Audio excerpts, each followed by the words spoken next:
Hello and welcome to the oddest little podcast on the internet. What's going on? We are the Odd Pod. My name's Stacey Kruger. Who are you boys? I'm casually challenged. If you want to know why, I don't know. It's just a name. You used to have a whole spiel to that. It's just a name. I am Rad Hazard 1 because there can only be one. Pretty soon you just hear like a blade come out there, just like the Highlanders. I thought there were multiple Highlanders. I'm Robbie because I'll rob you of your virginity and your innocence. God damn it, Robbie. I'm just Ryan. I don't have an intro. Wow, thanks. Everybody came with these super... Even Robbie came up with this rather creative one. You're like, and I'm just Ryan. I'm Ryan, the Rhino. Ryan the Rhino? That's what rhymes, the most part. Slang rhyme. How are you guys doing? How was your week? That's fantastic. Great. All right, thank you for talking all at once. I'm glad everybody had a great week. Shit. Catchphrase! Sponsorship drop. All right. Shit. I had a great week. I went and worked on my new house yesterday. Yay! Well, it's not mine. It's my cousin's, but I'm moving into it, so that counts, right? Yay! Yeah. Yay! Shit. But yeah, I went and painted that sumbitch. Managed to get paint over the kitchen floor. For some reason, I thought my cousin was going to be placing all of the flooring in the house. So there's paint all over the kitchen floor. He's like, hey, Stace! I'm like, yeah, what's up? You knew I wasn't going to replace the kitchen floor, right? I went, oh, shit. There's just paint fucking everywhere in the kitchen, man. Going, shit. Well, That's not white paint.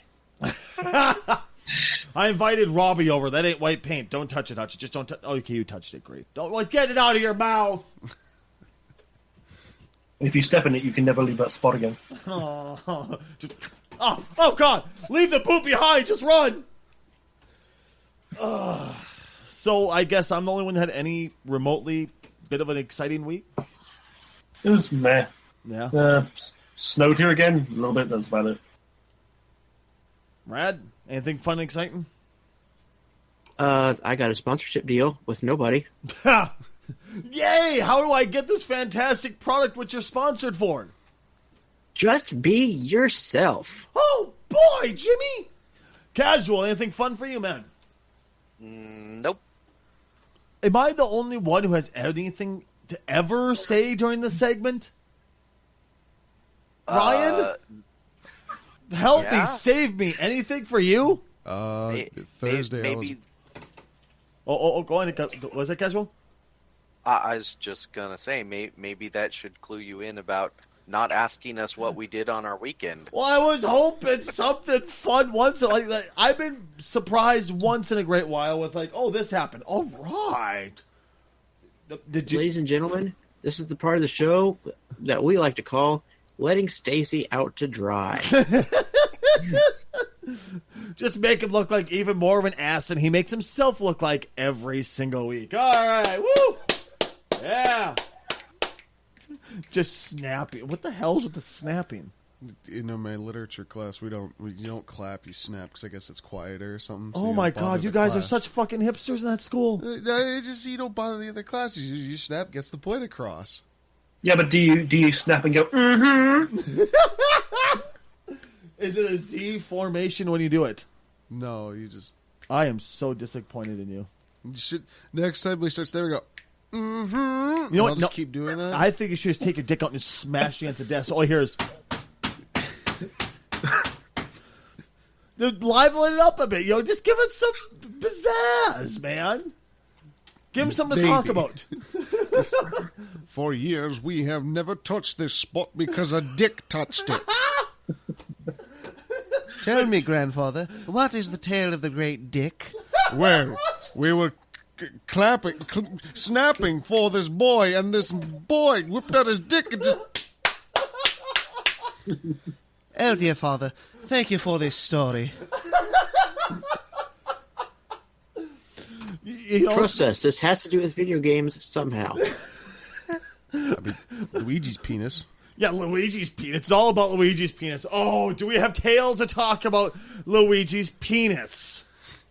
All hail Nintendo for saving us from this for this epic transition. First, I want to talk about a brilliant man. Brilliant man is no longer with us. Shut up! I am trying. I saved us, but you had to go shine the light on Stacy. No. You had a chance to start this off classy, but instead you went immediately to the dick jokes. And now you're trying to transition into the class. It doesn't work that way. I'm trying, damn it.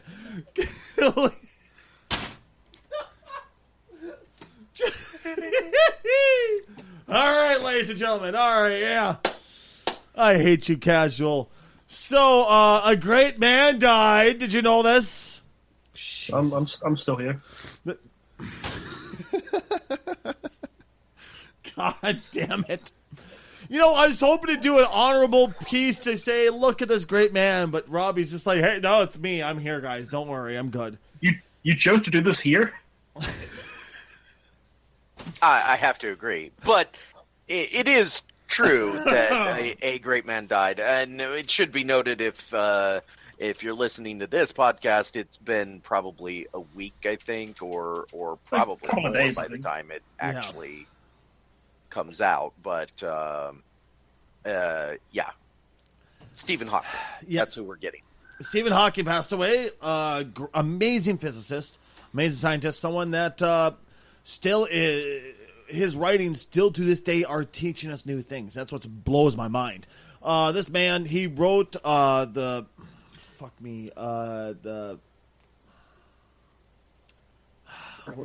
Brief History of Time. Thank you. A Brief History of Time. Thank you. How was I always screw that up? He wrote more than that, but that's like his big famous book. yeah, and I mean, he came up with the theory that black holes could evaporate. let me Hawking put it radiation, to you yep. this way. He wrote A Brief History of Time when he was already in his wheelchair. Like when he was at a point in his life when he could barely do anything. Excuse me. Yeah, and he continually, went downhill from there, and he still managed to do wonderful, amazing things. It's just, the reason why I referenced A Brief History of Time is people are still reading that to this day. People are still learning from that. Discoveries are still being made from just the base knowledge that he put there. Just, set aside the numerous other wonderful things that he taught us beyond that. But just that alone has inspired so many people to enter science. I mean, holy shit. He was remarkable in a lot of ways. He was the Einstein of our time. Like after Einstein, yes. It was Hawking, and he came up with theories and ideas that people like. Every once in a while, somebody comes along and they completely blow people's minds in the scientific circles. Mm-hmm. And that was Stephen Hawking. He was the next guy to blow everybody's minds. And his theories are still going to be like talked about and studied, and people are going to be using them for years to come. Now, there is a movie that I recommend everybody that wants to know more about Stephen Hawking. Yes, there's a little bit of dramatization, but there's actually not as much as most of these types of movies. It's called The Theory of Everything, and it's basically like from the time that he was in college before he was diagnosed up to like when he was giving his speeches and stuff. And he was a funny guy. Mm-hmm. And it's kind of a shame that we didn't really get enough of that. Like, for example, he was on The Simpsons. Oh, yeah. He was on Star Trek, and he was, I believe, on Futurama. And every time, all anybody could talk about on the sets was how funny he was, you know, and that's through a computer. Because, you know. I never knew about the Star Trek one. That's actually pretty cool.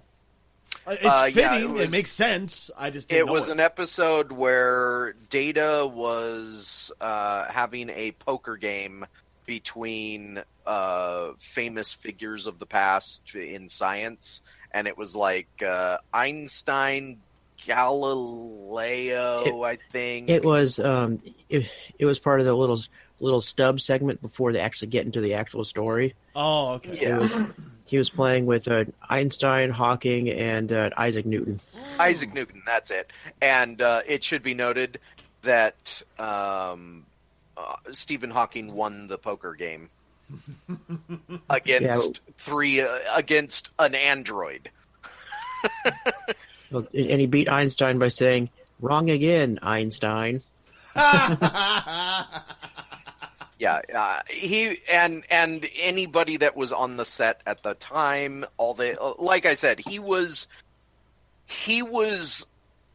cut down in his prime in a way that is so sad. And I will say, if you watch the movie The Theory of Everything, be prepared to get the heartstrings pulled on constantly, because it has its moments of uplift. You know, because it's the story of how he was basically given like 2 years to live. Yep. Like, that's what he was told. And he lived for like 40, 60 more years. I don't know how long. He died at 76, and he was diagnosed at 20, I want to say 24, 25. Yeah. I could be wrong on the earlier than that, because he was in college when he was diagnosed. True. So, but either way, yeah. Diagnosed by a factor of 18. Yeah, he lived. He basically said, "Screw you, I'm going to keep going," and he kept going. And it should be noted, certain parts of him, they still worked. Well, yeah, he had children. Is that what you're? I'm not just talking about the fact that he had children. He also had mistresses. Oh, I thought you were like just kind of like. I was like, is he trying to get a really sly dick joke in here? Or? He was. Let's just say that he had a couple of nurses that were like, Jesus. Ladies and gentlemen, the more classy Robbie.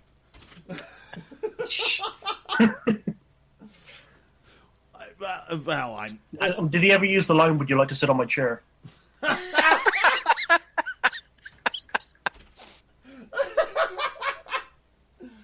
Oh, God damn it. By no means are we trying to get any disrespect to Steven or his family. This is us talking favorably and, in a way, smiling about a wonderful man. My personal, and this is going to sound stupid, but my personal, I don't even know how to describe it, but the thing I'm going to miss most about Stephen Hawking being gone is that his work on the potential of a warp drive is now, like, going to take a stall.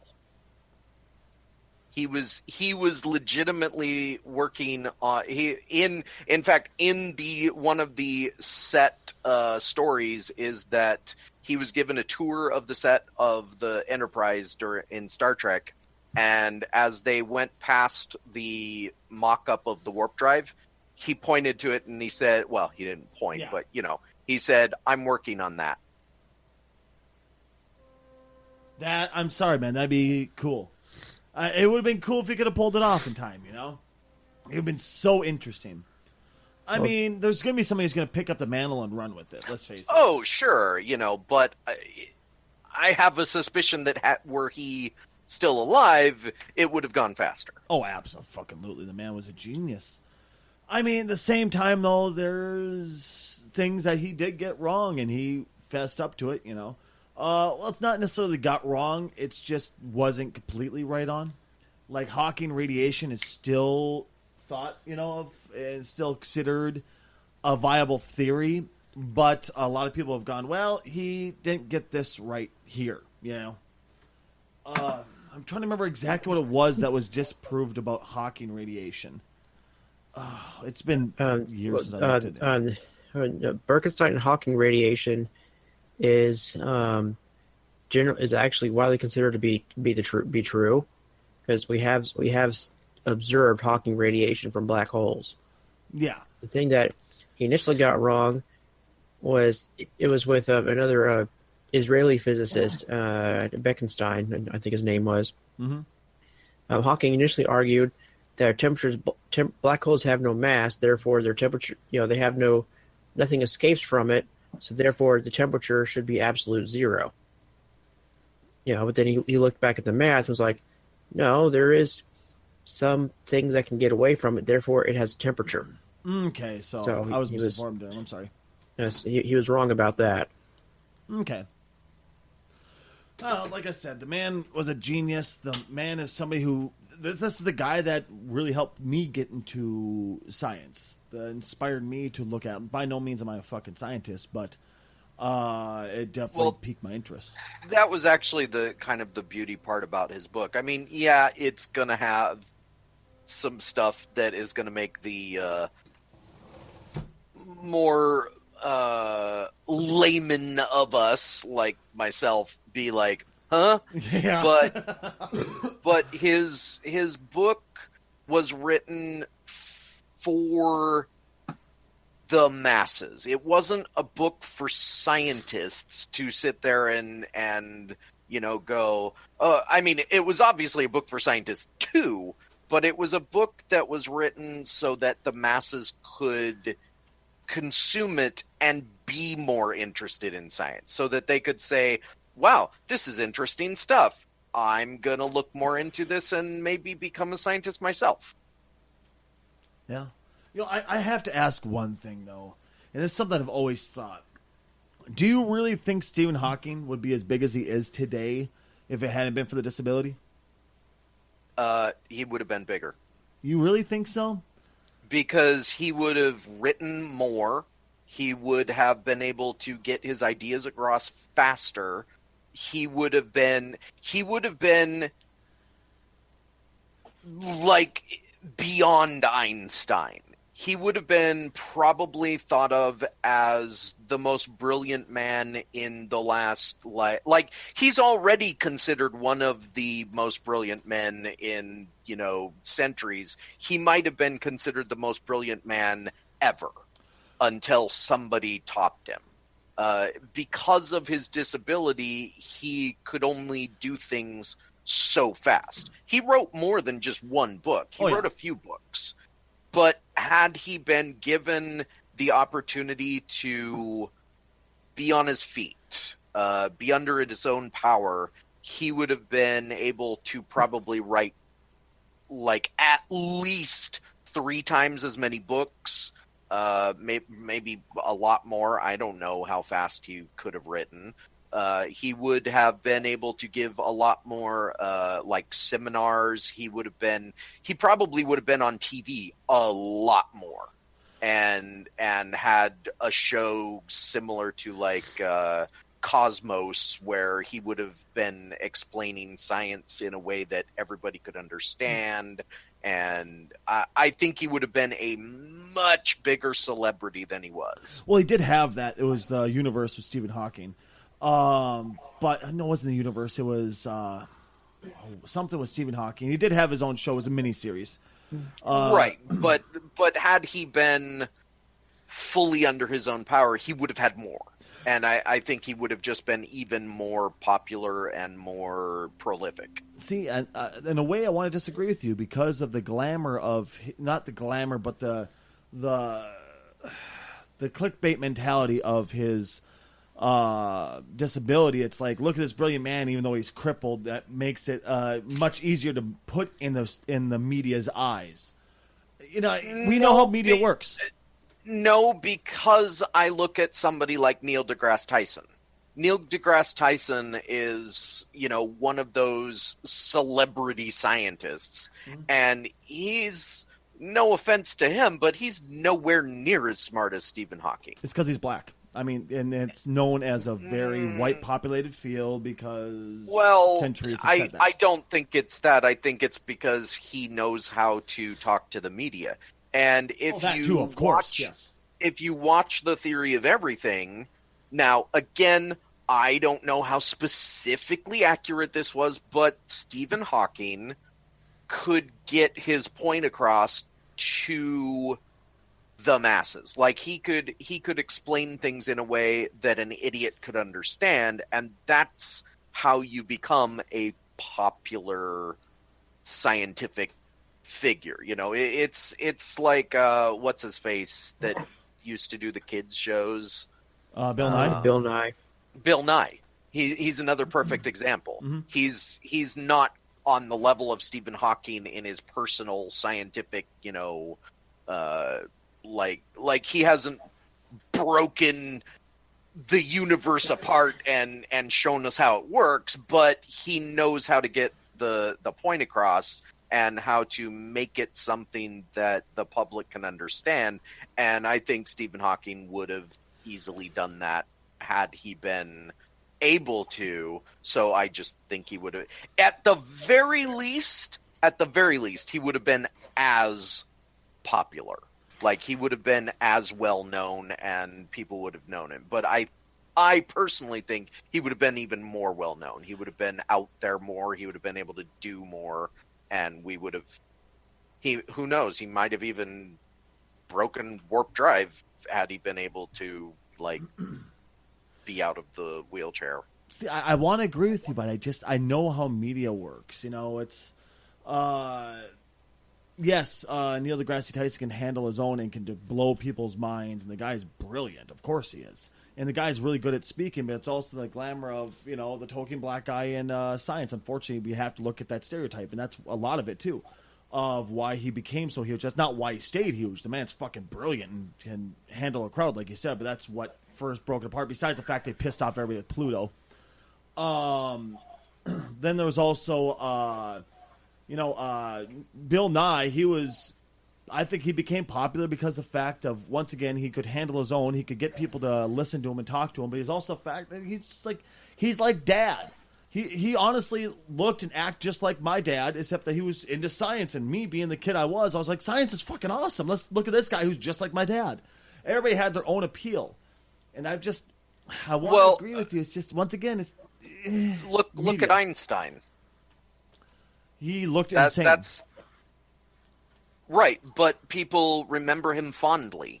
Like, they remember everything he did. They remember him fondly, and he didn't have any disabilities outside of, apparently he was bad at math or something, which is possibly not even true. But that would have been Stephen Hawking.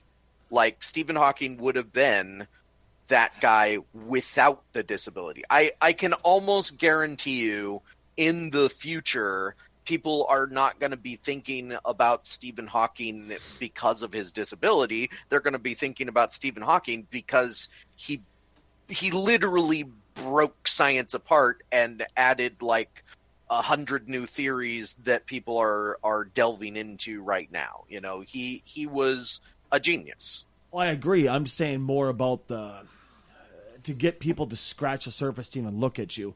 With Einstein, obviously, because of the theories he put forth, yes, but people tend to look at him and go, he looked pretty outlandish with the hair, the stash, which was a bit contemporary back then, but looking at it nowadays, it looked pretty fucking outlandish, and then all of a sudden, he has all these wonderful theories, and we're still learning things from him. People didn't give a crap about casual. You are ascribing things to them that just aren't true. Like, come on.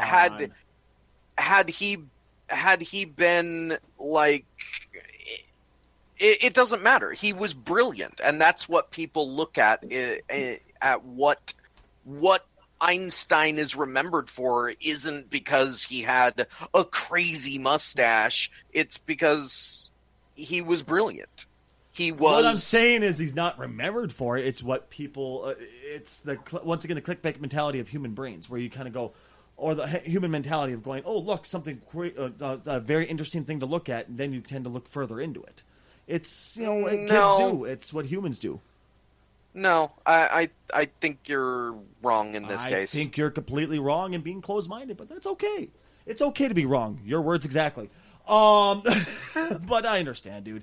Either way, Stephen Hawking is a brilliant son of a bitch. I can't wait for the idiots on Twitter and Instagram to die down because, my Christ, I've had to stay off of it. But once again, Stephen, you're obviously not listening to me because you're gone. But to your memory, thank you. Well, thank you for what you did. I mean, he wouldn't be listening to us anyway. My favorite thing that Stephen did, because going back to what Casual was saying earlier, the various appearances he did on TV, how funny he actually was. One of my favorite ones was, I think, for something to do with Monty Python. Mm-hmm. This one of a professor named Brian Cox, who's kind of like the UK's version of. Oh, I love Brian Cox. Yeah, he's kind of like the UK's version of Neil deGrasse Tyson, in which he's like a scientist that's very media savvy and very talks to the media a lot. But he was doing this thing at Cambridge University, just standing out in the quad or the open area. Mm-hmm. He's talking to a camera. Stephen Hawking races up behind him and runs him the fuck over, and then continues off. And then he flies off into the sky and sings the Galaxy song. Python. Not gonna lie, Brian Cox, the whole reason I first looked at him, I was like, oh my god, he's fucking cute as shit. And then I was like, oh, he's a scientist too? Oh my god. Yeah. Oh god. Stacy's like, take me now. Oh god, I was. My ex-wife used to look at me like, okay, Stace, you need to calm the fuck down right now. I'm like, oh my god. It's Brian Cox. Down boy. It's Brian Cox. She went, stop it. When they can fuck your brains out in more ways than one. They can also blow your mind more ways than one. Oh, that poor bastard didn't age too well, though. Robbie, have you seen pictures of him now? I have, yeah. Oh, it's where you kind of look at him like, oh, honey. Ooh. Ooh, I'm sorry. Carol, you need to get that looked at. You just want to look at him like, I'm sorry. I am terribly, terribly sorry. Casual, I want to get on to something that you know a little bit more about than us. Apparently something happened at a test screening for Deadpool 2. Okay. Now, before I go into this, whoever's listening to this podcast, the movie's probably out by now. But, so what happened was in Hollywood, they do test screenings. Sometimes they don't. Sometimes they do. In the case of bigger movies, usually they do. And what a test screening is they grab a bunch of people either from the actual, production sometimes. They even though these people have been involved in the film, they still just grab them and they say, hey, we're doing a test screening of the film in its current state. We need to, see what you think. But often, it's literally just people off the street. These test screenings are not done on weekends. So you have to take into consideration the people that can see a test screening have nothing better to do. And you also have to consider that the people that go to a test screening, if they're just pulled in off the street, they may not really represent the mass market. They may be just literally somebody close by to the studio or wherever they're doing the test screen. And high on methamphetamines. Or drunk or anything. or horrible people. We don't know. But Casual, we have a job for you. Horrible. I'm joking. Go ahead, buddy. One of the things that you have to consider in a test screening is usually the film is not done.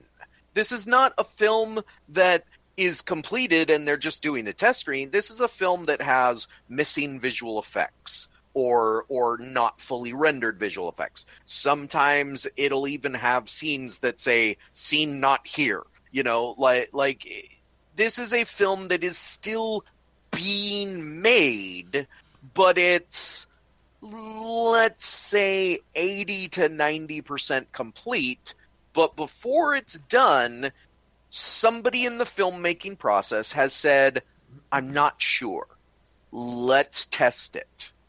And sometimes this can work out. Like there was a movie that was tested. There have been movies that were tested, and the ending was not well received. Like, people were like, that's terrible. They changed the ending, the movie came out, and everybody loved it. Sometimes it doesn't work out. Sometimes they get a test screening audience that says, "I don't like X." They change it, and then the mass market says, "Oh, I wish this had been it instead," and, oh, that's what we changed. So one of the people at the test screening tweeted out, and I don't know the specific tweet because it's already been deleted, because Fox said, you signed, an NDA and then you broke it. If you don't know what an NDA, it's a non-disclosure agreement. You basically say you're not going to say anything about what you've seen. This person broke that. Oh, I kind of hope they get sued. Random person decided to tweet out, "Deadpool is a mess."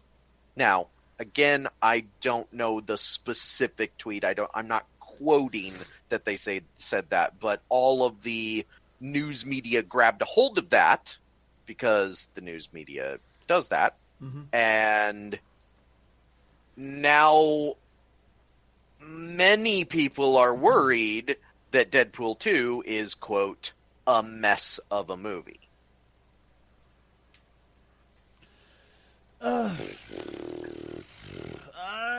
I don't jump to conclusions.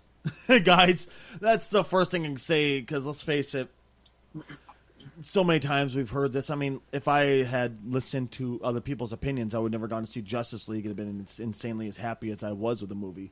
Don't listen. Just don't. Give it a chance. Give them a chance to finish the fucking movie and fix it and finish rendering it. That's the other thing I keep thinking is this test screening happened like a month ago, I think, or something, maybe a few weeks ago. The movie doesn't come out until March, the end of March, I think. And if people think movies are done months before they come out, oh, no. They were still finishing the scene. They were still finishing the editing of The Lord of the Rings a day before it was supposed to go into the theaters.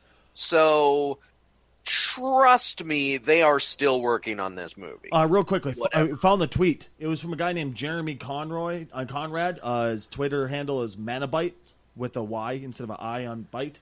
Fox screened Deadpool 2 tonight, not Dark Phoenix again, and yikes. First reaction wasn't what I expected to hear. Someone tweeted back to him saying, "Was it that bad?" He tweeted back, "About a half an hour longer than the first one, no plot for a good chunk of it. Vanessa is wasted. Credit scenes is the best part of the whole thing." Jesus. Either way, it's a test screening. Yeah. I'm just talking about in general. Jesus Christ. That's just Christ. I mean, keep in mind that very, very few movie franchises have consistently better sequels. I can only really think of a few, Captain America being one where each sequel was better than the previous movie. I'd argue that one kind of doesn't count because it had subsequent movies between those. Yeah, I think Winter Soldier definitely counts. Civil War, it requires a little bit more like watching some of the other ones, but yeah, I would agree with that. I would say that most movies, like the reason that a sequel is better, like I will argue the point that a lot of people say The Empire Strikes Back is better than A New Hope. Yes, sort of, but you have to have seen A New Hope for The Empire Strikes Back to be better. Now, you may say, well, yeah, but there are also sequels where you don't have to have seen the original, and the sequel is just purely better all on its own. I would even argue Winter Soldier is one of those movies. I don't think you have to have seen the first Captain America to see Winter Soldier and just enjoy Winter Soldier as its own movie. But all that being said, I still think that it's a test screening a few months before the movie comes out.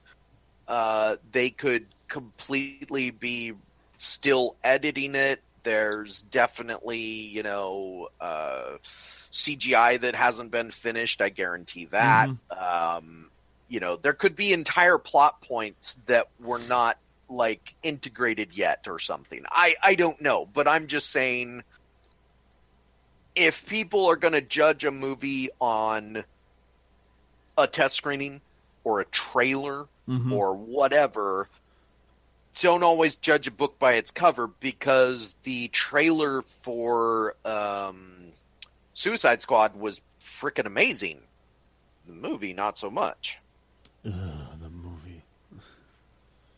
The movie was fucking awful, to say the very least. Real quick, I want to get into gaming here shortly, but there's one thing I do want to bring up.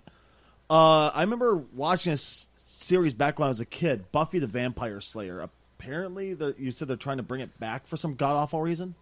Oh, I used to love watching that with my sister. I was little. Right, dude, it was awesome to watch back when we were kids, but we're not fucking kids anymore. I mean, why would you want to reboot it when it was such a fantastic series to start off with? First of all, have you met Hollywood? You're not wrong. Allow me to introduce you. Second of all, it's still a great show. I just recently watched it, and it still holds up. Yeah.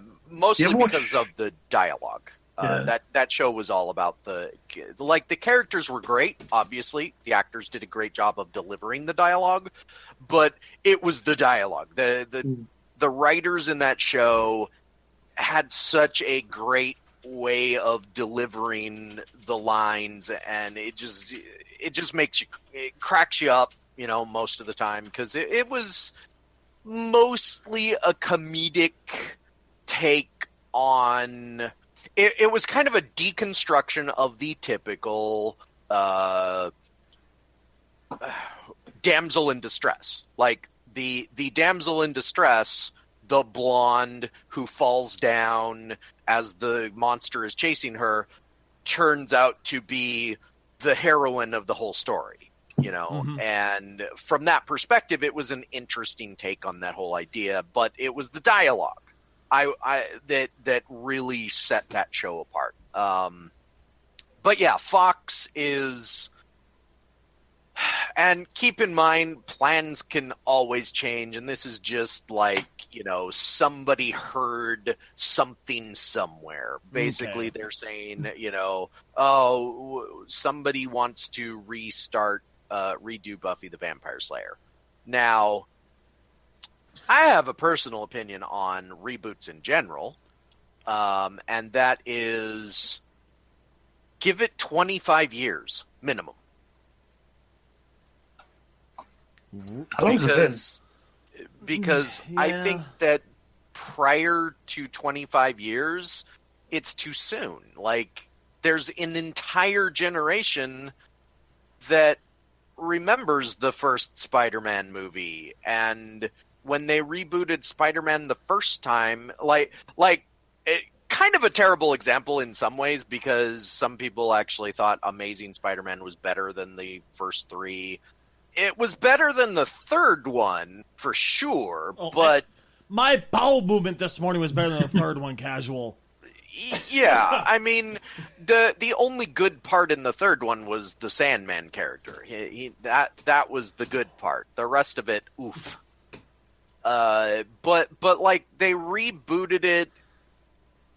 I don't know. It was 10 years after the first movie, but it was only 3 years after the last movie. Yeah. And I feel like every time they reboot something that soon, it doesn't give the people that liked it enough time to have forgotten why they liked it. And they're going to be judging the next thing more harshly because of that.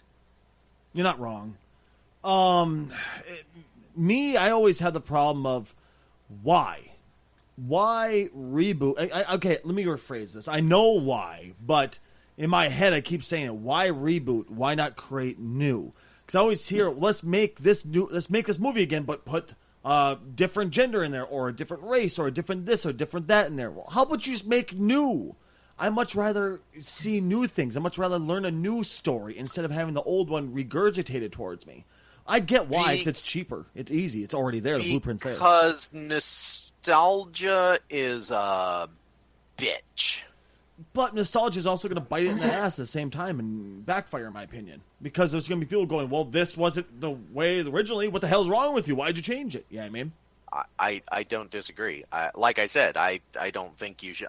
I'm not against a reboot, ever.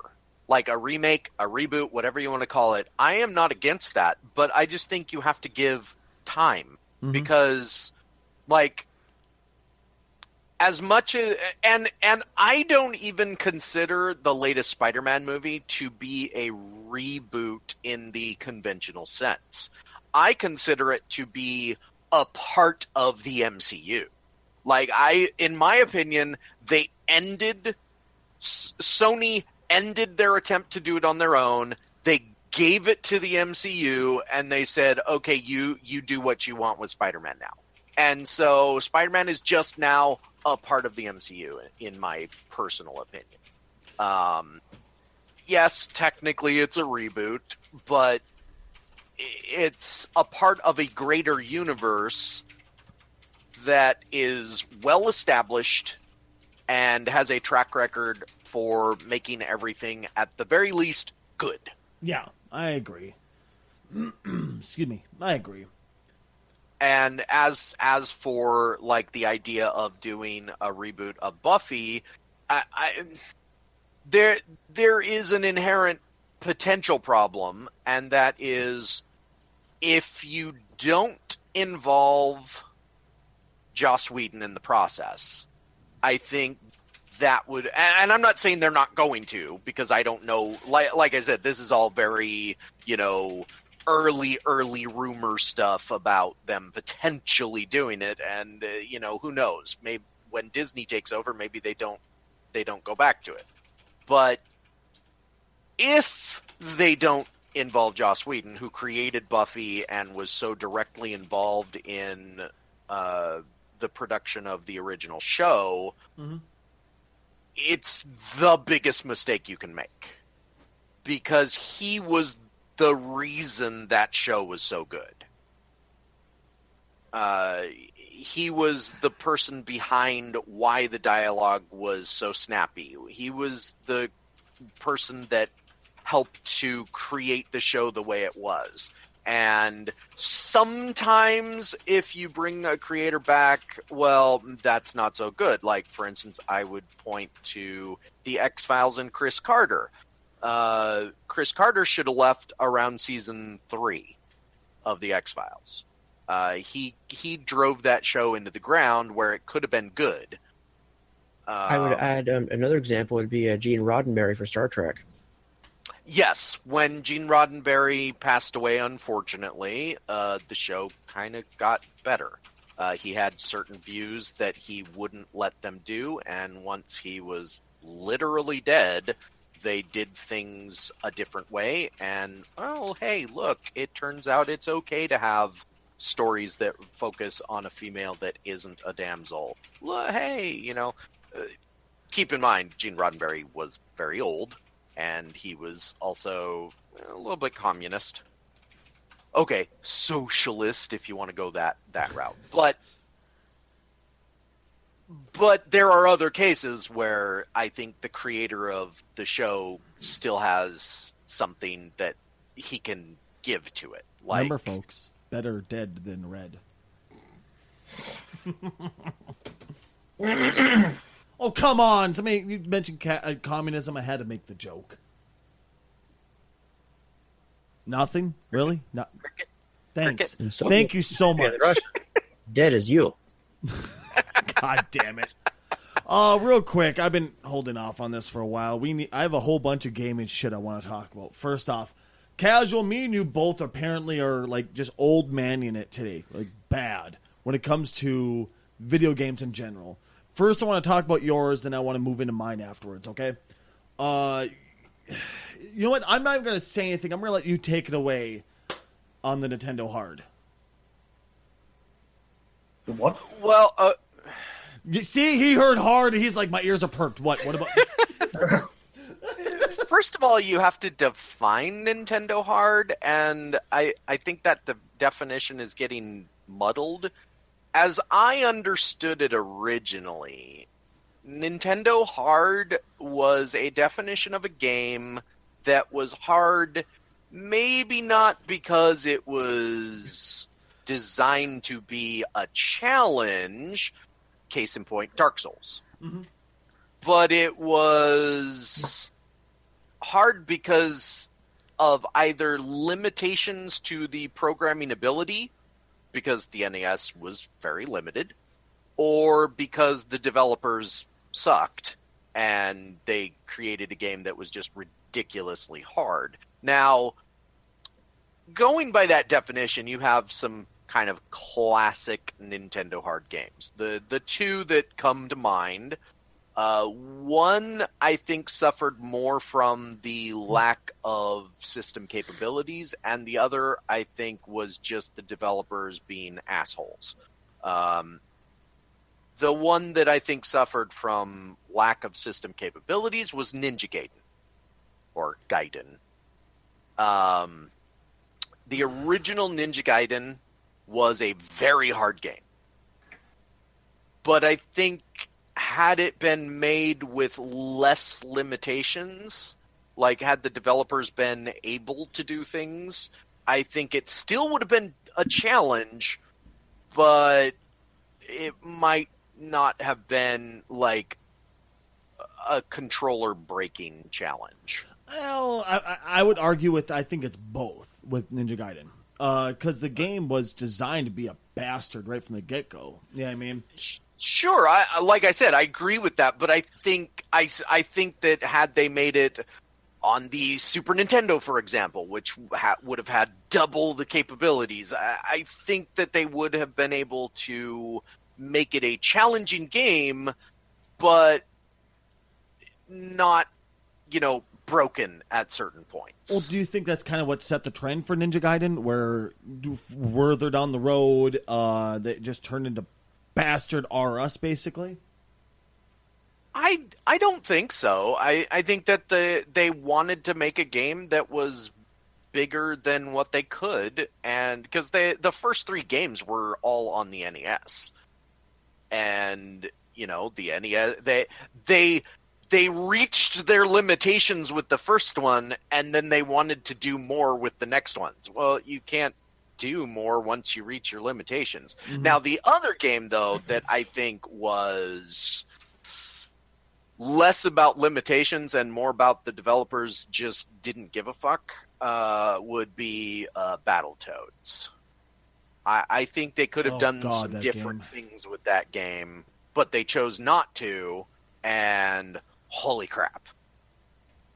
That game brought me so much sorrow back when I was a kid. Because remember, I was at the video store. I was at a place called Video Vision, which was a local rental store thing here. And they had a kiosk set up, like, check out Battletoads, and all the older kids, back then, I was probably fucking 10. No, shit, I was young. I was a young Stacy Kruger. Already had the beard down to my crotch. But, I was sitting there walking. I was like, Mom, I need this game. That's awesome. And Mom's like, all right, Stace, here you go. She got it for me. I got home, and I called over Hutch, my cousin. I was like, dude, come over. I got Battletoads. He's like, I've heard of Battletoads. And just the name itself sounds awesome. So you're like, I'm going to go play fucking Battletoads. You plug it in, you sit down, and instantly you hated life because the game was just fucked. I mean, the programmer is actually set up so you can beat the hell out of your friends in a co-op game where you were too close to not hit each other. Casual, do you remember the section where you could turn into a wrecking ball and slam against the walls going down? I didn't play the game. Oh, you didn't? Oh. No.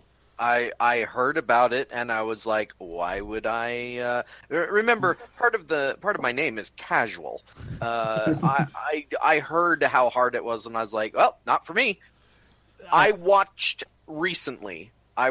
a gamer play that game, and this is a gamer who is a speedrunner, which means that generally speaking, speedrunners have a completely different mentality to how they play games. They are usually better at gaming in general, and they can figure things out and get through a game even on their first playthrough better than most of us casual players. No pun intended. But this particular person broke his headset at one point during the playthrough. Like, he was so angry at this game, and all I can say is I have never broken a controller. I can attest to that. Really? But I have gotten angry enough to drop my controller, but I've never thrown a controller. I've never broken something over a game. But man, all I could think was, if I had played this as a kid, my Nintendo would have gone across the room. This game is like nothing today because it's just poorly made. It's not just that it's not like, oh, it's hard. No, it's poorly made, and there's a difference. It's. Go ahead. As a frame of reference for everybody out there, I saw this person play Battletoads as well. It was their first time playing it, ever. Yes. And he beat it in about 6-7 hours, I want to say. It was closer to 8 or 9 hours, but it should be noted he did not beat it, quote, legitimately. They were using a level cheat code. Because outside of that, there's no way that he or the other person he was playing with would have beaten the game. And in fact, the other person didn't beat the game. He gave up. Okay, so they were using cheat codes, and he got through the game in about 9 hours. Meanwhile, a professional speedrunner of this video game beats it in 12 minutes. Christ. I guarantee not on their first try. Yes, but they've beaten it in a little over 12 minutes. So that shows you, just how far you have to go to be a speedrunner for NES Battletoads. Right? Dude, that game still gives me hemorrhoids to this day. I mean, it's awful.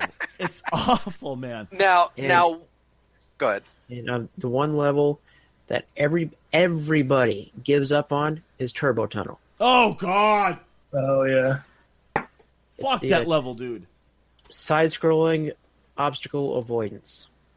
Yeah, but it's a shitty side-scrolling obstacle avoidance, especially because and let's get to some of the ways that gaming has changed.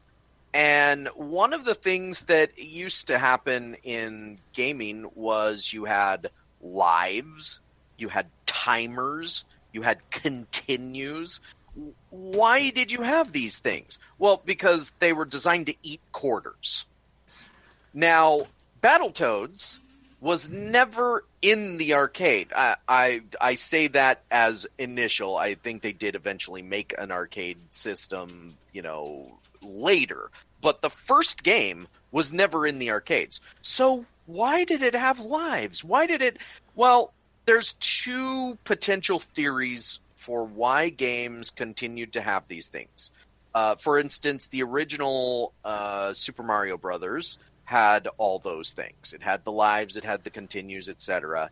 And the theory for why it had all of that stuff is when it was ported to the NES and the Famicom in Japan, they just did a straight port. They said, okay, here's the game the exact way it was in the arcade. So you just kind of had to deal with it.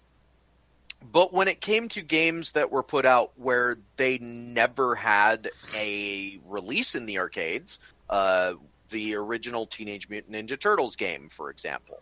Also, I would say Nintendo Hard. I did play that one. I think it was just a mentality of game development at the time. Like that, I would say that was one of the bigger factors that basically game developers developed for the arcade. And so when it came to developing for a home console, they put all these things in because that's just how it's done.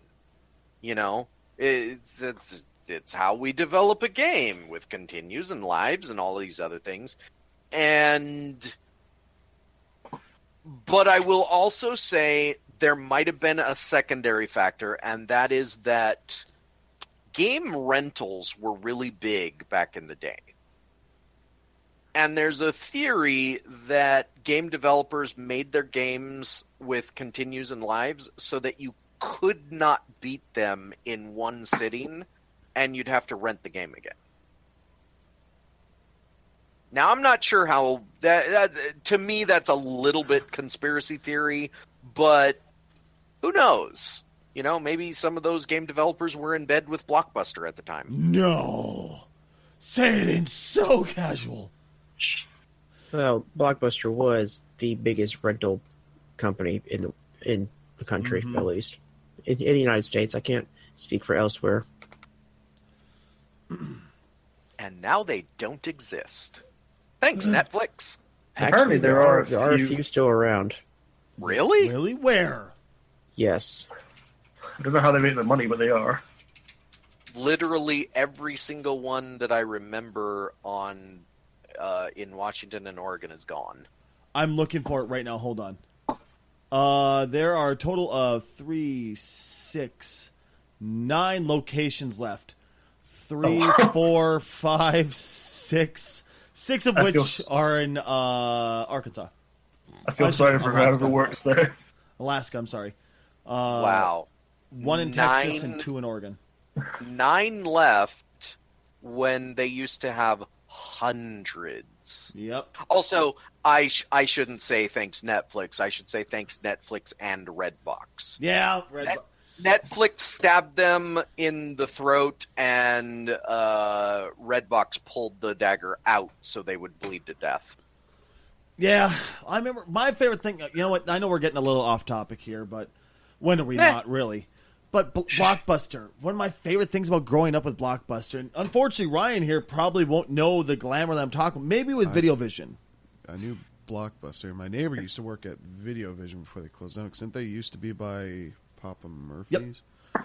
But the wonderful thing that was the thing that was Blockbuster, bud. That was by Papa Murphy's. Like, no, that's Papa John's. Moving on. Sorry, yeah, we're talking local shit here. Sorry, guys. But the wonderful thing is you could go there and see all these amazing things. I learned about games that I didn't know existed.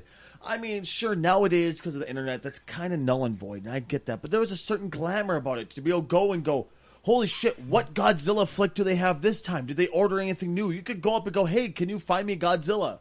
And a lot of times if the store manager was nice and you were nice to them, they're like, fuck it, why not? We'll get some Godzilla. You'll be the only one renting it, but sure. When it comes to video games, the only reason I knew about Discworld and learned about the wonderful things of the Discworld series, the books, was because of Blockbuster, because I saw this game like Discworld. What the hell? And I read the back of it, and I was like, that's freaking hilarious. I have to play it. I played the game, fell in love with it, had to go buy it because of Blockbuster, and then found out about, oh wait, this isn't just a game, this is a book series? I have to read the books now. You know, I haven't made it through all, because, Christ, that's a lot of books, but there was just something wonderful and something magical about Blockbuster and the rental business in general, you know? And my father and I, whenever we go to Blockbuster for like movies, we'd always go through an alphabetical order. Start at the left side of the store, work your way around on the back wall, all the way to the right, you know, A to Z. Really? And we'd pick out the stuff that was interesting. So we usually rent like 3 or 4 things. I was also where where I first test drove a PlayStation. Because Really? they used to be able to rent consoles from them. I always wanted to. My mom always looked at me and told me to go fuck myself because she looked at the price. The exact words. Mom, can we go fuck yourself? Okay, Jesus. Yeah, the thing is though, like the reason that Blockbuster went away, like Blockbuster could have become a competitor for Netflix. They had the money at the time. They had the potential contacts or whatever. But what Blockbuster made the mistake of that caused their downfall was they looked at Netflix's model of at the time it was just discs. This was before their whole streaming thing. Mm-hmm. And they said that'll never work. Now, anytime a group that is big in their head gets together and they look at the new guy and they say that'll never work, that's the first sign you should take all your stocks out of those guys and put it in the new guys. Because almost every time without fail, anytime some new guy comes in, like for instance, there's a thing called Movie Pass. It's like a subscription service where you pay, I think it's like $9.99 a month, and you can go to as many movies as you want. Yep. Now, In the theaters. In the theaters. Now, it doesn't work with every theater because some of the theaters are owned by the big guys like AMC and Cinemark, and they're like, no, because they want to do their own one. But the thing is, it works with enough theaters that, like, for instance, I looked it up for my own personal amusement. Could I go to the local theater I've been going to forever with that? Yes, I can. And it's a Cinemark. So AMC has been literally fighting against these guys saying, they're never going to work. We'll just do our own thing. I would recommend not putting your stocks into AMC anymore and maybe looking at Movie Pass as the next thing. It's just, sometimes big business gets too big for themselves and they think we can't fail.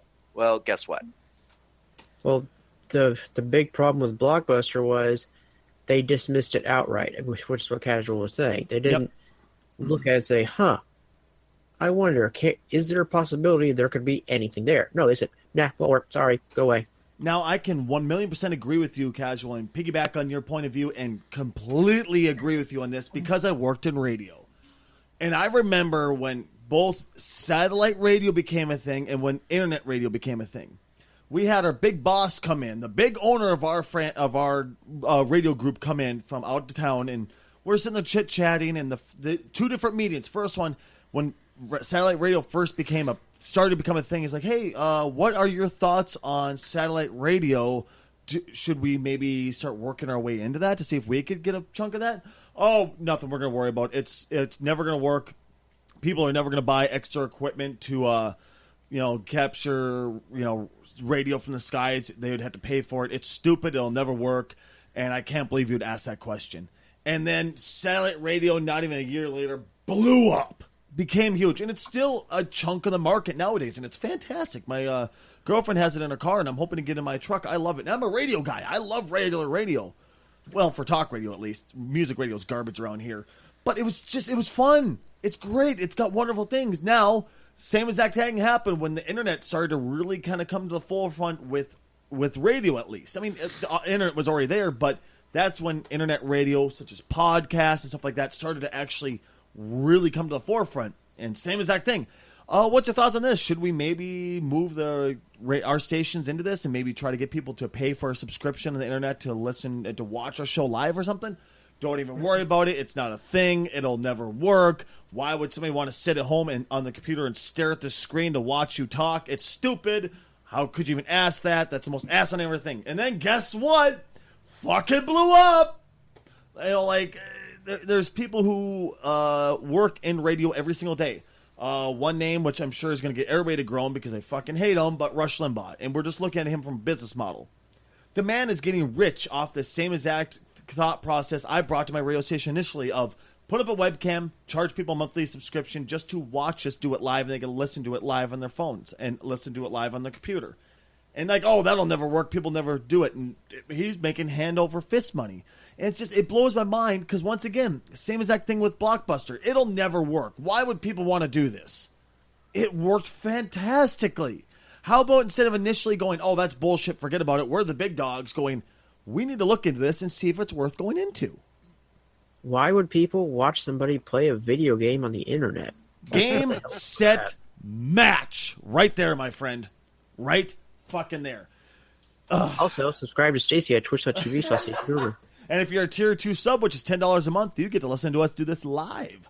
Ow! You too can be a part of the Odd Pod podcast. But yes, it's just, it blows my mind when people do that casual. Rad, Robbie, Ryan, it's the thought process behind that is mind-blowing, where they're just going, it'll never work. What are you talking about? Don't dismiss it. It is the reason that young people and old people will forever be different. It is the reason that while not everything that a college student says is right, they have ideas. And those ideas sometimes turn into Facebook. Mm-hmm. You know, you can't just look at it. It kind of boggles my mind. Like, at what point? Now, I'm 42 years old now, but I still would never look at an idea from a young person and say, that's stupid. Because I'm smart enough to know sometimes you just have to, like, accept that they have a good idea. And maybe you should look into it. But, you know, every once in a while you get a Blockbuster and they say, nope, we're just going to be stupid and then we're going to die.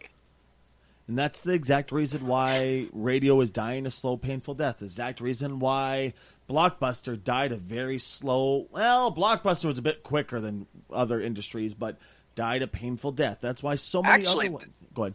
That's a good point. Blockbuster died really fast. Yep. Like, if in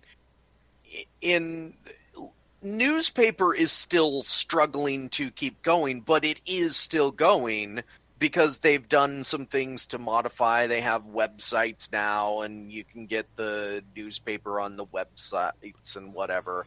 But Blockbuster, it only took, 5 years from the point that Netflix came onto the scene to the point that Netflix killed them? Yeah. It kind of blows my mind. Also, I looked at that Movie Pass thing you're talking about. Me and Ryan are both looking at you like, this is a good fucking deal. Because it covers our local ones. Yeah, it should be noted that it's whatever the price is per month, but you do have to pay upfront for a year. Yeah. Like you have to pay is $150 a year. Right, which it works out to X number per month. But I looked into it. There are no restrictions on it. I'm sounding like a commercial for them, but basically, I mean, I don't know how they are going to make money off of this, to be honest, because there's a video I watched where one of the main guys involved in that actually talked and answered a bunch of questions, and they do have a business plan. It's kind of like Netflix's current business plan, which Netflix is in huge amounts of debt right now. Really? Massive, billions of dollars of debt.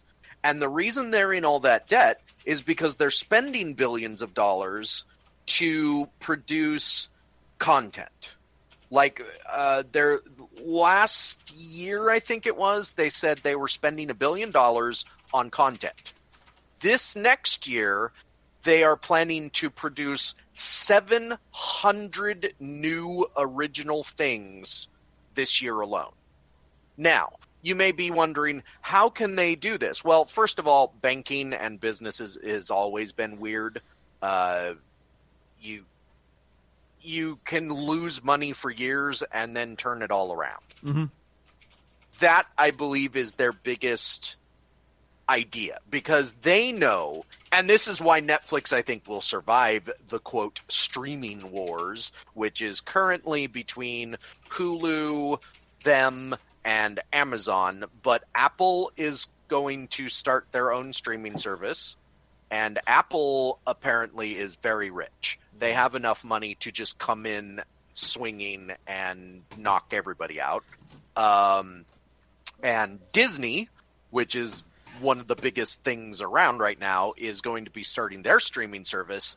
I got to be honest, for Tailspin and Gummy Bears alone, I would subscribe to Disney's streaming service. Like, if I can get the old episodes of those shows. And there's a lot of people that agree with that say, oh, well, I would totally do that.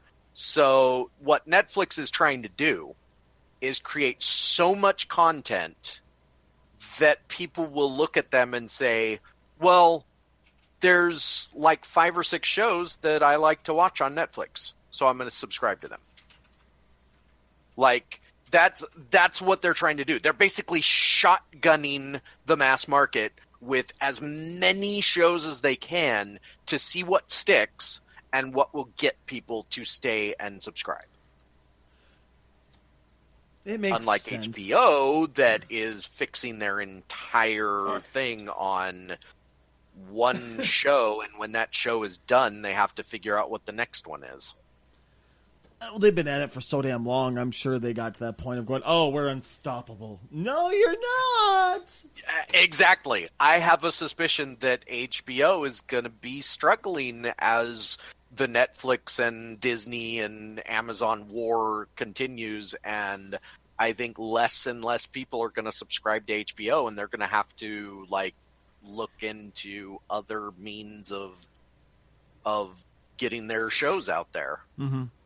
Which in some ways will be sad, but because Game of Thrones is awesome. Stacy, wasn't there a follow-up question that you had? Yes, actually, I was just about to get back to that. And a topic started a half an hour ago. So let's back the truck up a little ways and take that left turn that we should have taken a while back. But yeah, Casual, to kind of piggyback off of your Nintendo Hard, what happened, basically. And I know you kind of were looking at that one, the Skyrim copy. What the hell was that game called? The one that you liked. Kingdom Come Deliverance. Kingdom Come Deliverance, because the autosave, right? Oh, yeah, I was just talking about sometimes, like gaming has progressed, like, forward. You know, we don't have games with continues and lives anymore. Most games don't have timers and all these things that used to be in there. And they added things like saving the game instead of passcodes. And,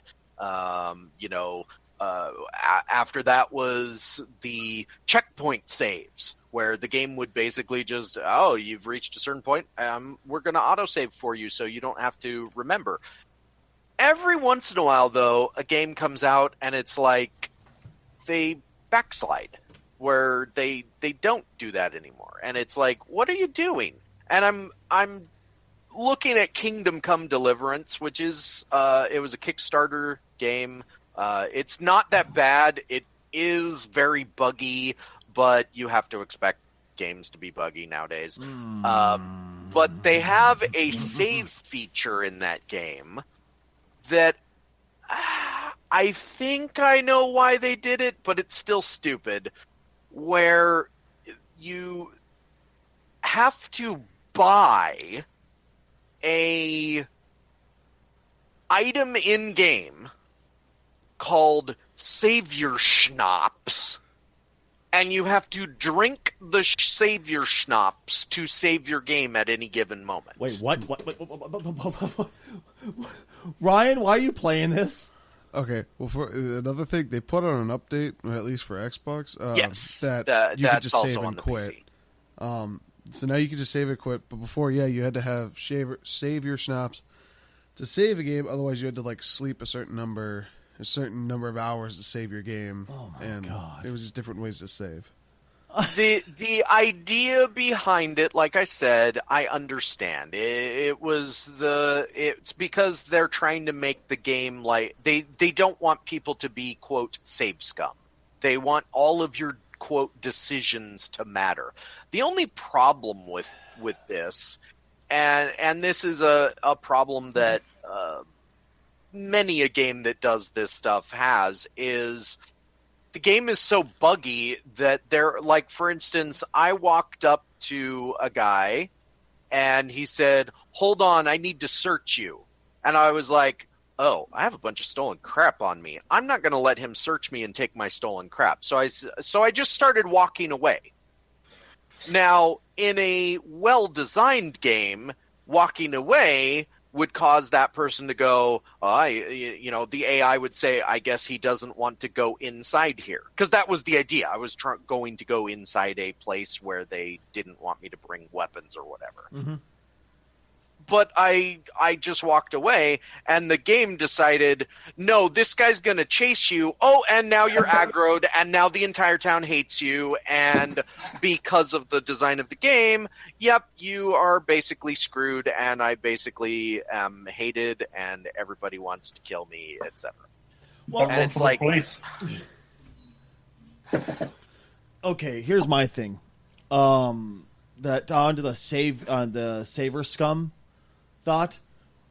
What fucking choices of theirs? It's your fucking game. You play the fucking game the way you want to play it. I never understood game companies going, "Listen, you have to play it our way or no way at all." That's just not cool. That's not how it works. Fuck you. Oh, I paid totally agree. $60 for your fucking game. Let me play the fucking game the way I want to play it, you son of a bitch. I 100% agree with that. It's one thing to present an option. Like, for Yes. instance, in Fallout 4, there is an option where you can set it to survival mode. And in survival mode, it has a very similar save feature. You have to go and sleep in a bed to save. Now, there's also mods that can get around that. And it should be noted that one of the first mods that was made for Kingdom Come Deliverance was to do that, was to get around the whole, crappy save feature. But that being said, if you force gamers into a hole, they're not going to be happy. Exactly. Exactly. I don't know. Well, kind of piggybacking off of that, though, whatever happened to us as gamers? I remember growing up, I'd play quote-unquote Nintendo hard games. You just wanted to see the friggin' storyline. You wanted to see how the game ended, but you just got frustrated, so you quit because the game was so fucking hard. Now, fast track to where we are at nowadays. Games are so piss easy that it's just like skipping through the friggin' park just to see the story, and you stop and go, where was the fucking challenge? I just saw a story. That's it. Now, once they add in that fucking difficulty again, people are going, I don't like it because the game was tough. So it's where the fuck are we as gamers? It seems like we're never happy. I can tell you a part of that, at least from my perspective, is age. And I'm not saying young people want it too easy. In fact, it's the exact opposite. And part of that reason, and you know at least a little bit of this, has to do with we as people we only get older. Some of us gain jobs. Some of us gain kids, wives, other things, and we just don't have the time anymore. You're not wrong. In fact, you will find that the more challenging, the people that want the most challenge are kids, because they beat a game so quickly and they're like, that was too easy. So they get their Fortnites and they get their Dark Souls and, whatever other games, although I also like Dark Souls, and they're happy. Yeah. But the older they get and the more responsibilities they have, and the more things that they have to do, the more they look at the game and they say, yeah, that was hard. I'm giving up and moving on to the next game. Because the other factor is there's like 100 new games a day. Now, not all of them are good. Yeah. Steam, we're looking at you. But there's a lot of games out there, and the development teams are making these games gigantic. Like, look at the latest Assassin's Creed. It's huge. There's hundreds of hours of gameplay there. Look at The Witcher, the latest Witcher. Mm-hmm. Hundreds of, possibly thousands. I don't know. I never completed it. It takes too long. I have stuff to do. Sounds like dating in your 30s. Like, are we going to do this or not? I got shit to get done here. Yeah, it's a matter of just changing priorities, I think. You know, and there will always be the people that want that harder experience, but there will also be, I have stuff to do. Yeah. You know? You know, that does make sense. It really does. You know, the older generation going, listen, I got to go. I can't sit here forever and just play a game to get the story just so I didn't need to beat this game and get going. But at the same time, was that at the detriment of ourselves in the end? Because now we just get a flimsy story with no challenge. Well, but that's the thing. It depends on the type of game. For instance, Dark Souls. The reason I like Dark Souls is the challenge. Mm-hmm. I don't give a crap about the story. Mario. Story, you know, I couldn't care less about the story in a Mario game. Mm-hmm. But I like the challenge. I like the hopping around and figuring out the puzzles and stuff.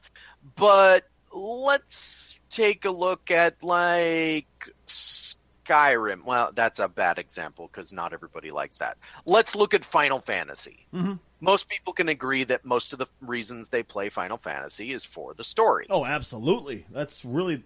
Like, obviously, I play it for the battle systems because I love the turn-based combat a lot. But the story is what sold me on it. Right. Now, me, I cheat like a bitch when I play Final Fantasy games nowadays.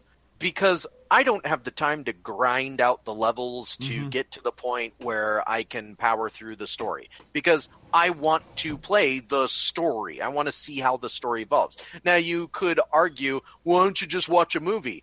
Well, I do, but sometimes I want some interaction too. Yeah. You know, but the level of interaction I don't need to be extreme. I can understand that. It's just... once we got to the point of having a flimsy story with really boring gameplay is when I felt, okay, now we're going a bit far here, guys.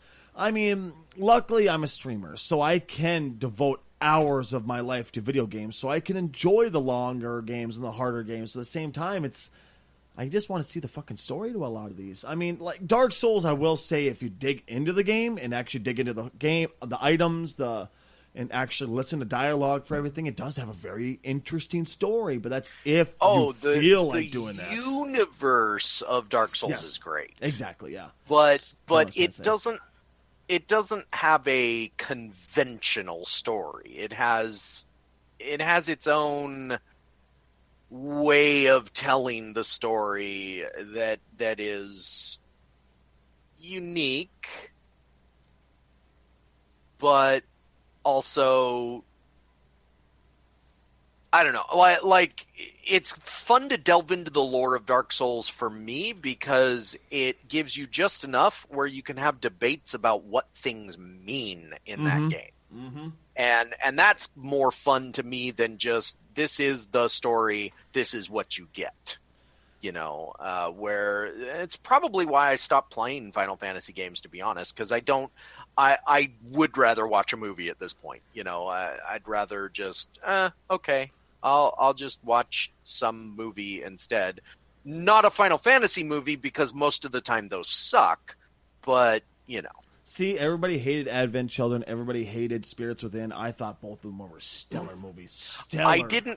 I didn't hate Spirits Within, but it's not what I wanted out of a Final Fantasy named movie. Yeah, I'll agree with Spirits that. Within was an interesting movie on its own, but you attach the name Final Fantasy to it, and there's certain things you just kind of expect, and it didn't have any of those. I'll agree with you 1,000,000% there. I don't know, man. It's sad to me see what happened to us, I guess, as gamers, But at the same time, it's just what happens when you get older. You're absolutely right. It's just what happens to us as humans. What the fuck do you expect? We can only handle the same thing for so long before we're like, okay, give us a little bit of change here, you fuckers. One type of change I was not ready for, though, is measuring video game characters with other video game characters' dicks. AKA the Robbie topic. Yeah, exactly. What? Stacey, Yes.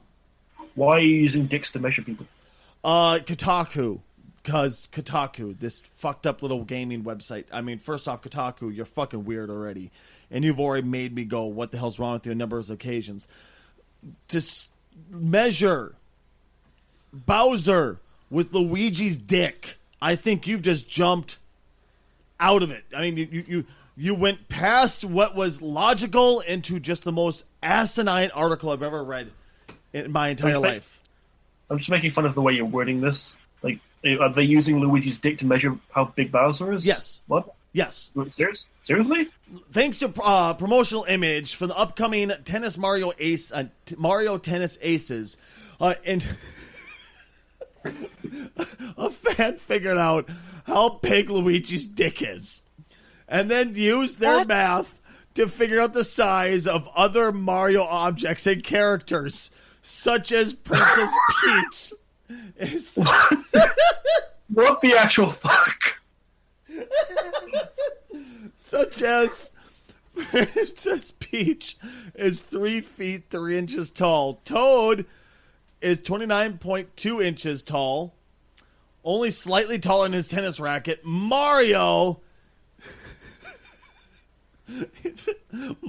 stash is about 1.5 feet long. And Bowser is about 3 feet 11 inches tall, the size of a large child. But here's the problem. First off, who the fuck would measure somebody with the size of a dick? And mind you, that's a minuscule dick, Luigi. I'm just throwing it out there right now. Remember, you're talking about the internet. There is a thing called Rule 34. You're not wrong. Are they sure on the size of Luigi's dick? Because that's the other thing. Okay, Bowser's fucking massive, so maybe Luigi's just really hard. Here's my question. I'm looking at the image, Yes. and it's a pretty standard fare image. There's nothing like. Let me put it this way. Sometimes, David Bowie, you can tell how big something is. Yeah. Other times, it's just, you're reading into things. And looking at the promotional image, I think somebody's reading way too much into a promotional image. Well, I mean, first off, that's a bulge on Luigi. Let's face it. That's his donger is just kind of swinging with the wind as he goes to swing his racket there. Let's face it. It has a mind of its own. It's swinging with I the racket. disagree. It's one with each other. Having worn shorts before and some pairs of pants that they sometimes just bunch up in ways that it looks like that, but it's not that. My perspective on this whole thing is, first of all, it says an intrepid fan. I'm thinking somebody that just has too much time on their hands. Because I would also like to point out, the instant this topic came up, I poured one out for a Nintendo sponsorship. Well, I mean, maybe this is why Mario never lets Luigi save the princess. You want to give me some of your cake, princess? Well, or maybe see my plunger? it's why Peach is such a tease in the first place.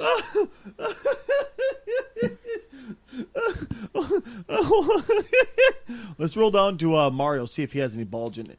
Nope, Mario has no bulge. Luigi. It's an innie, not an outie. Yeah, Luigi is truly the better brother here, ladies and gentlemen. Mario Luigi, uses his no, nose. please, don't do this to me. Have you ever noticed when the wind's really blowing in a Mario game, you can hear, ooh.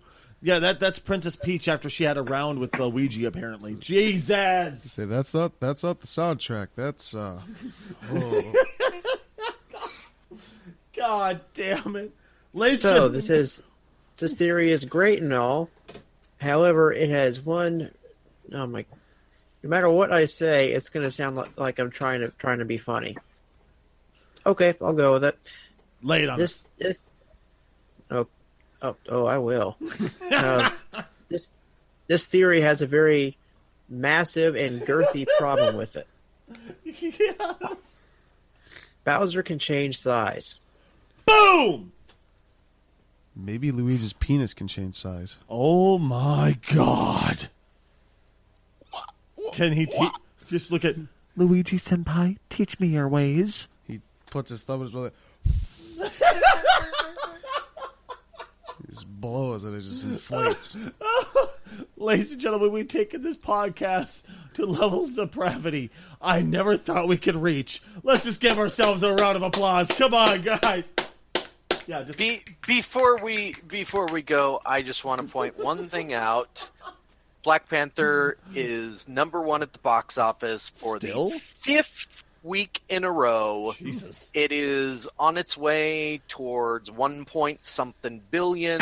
It's already reached $1 billion, and good for it. Holy crap! So wait. So Black Panther did something that Tom Brady can't do. Get the 5 feet. Tom Brady is not God.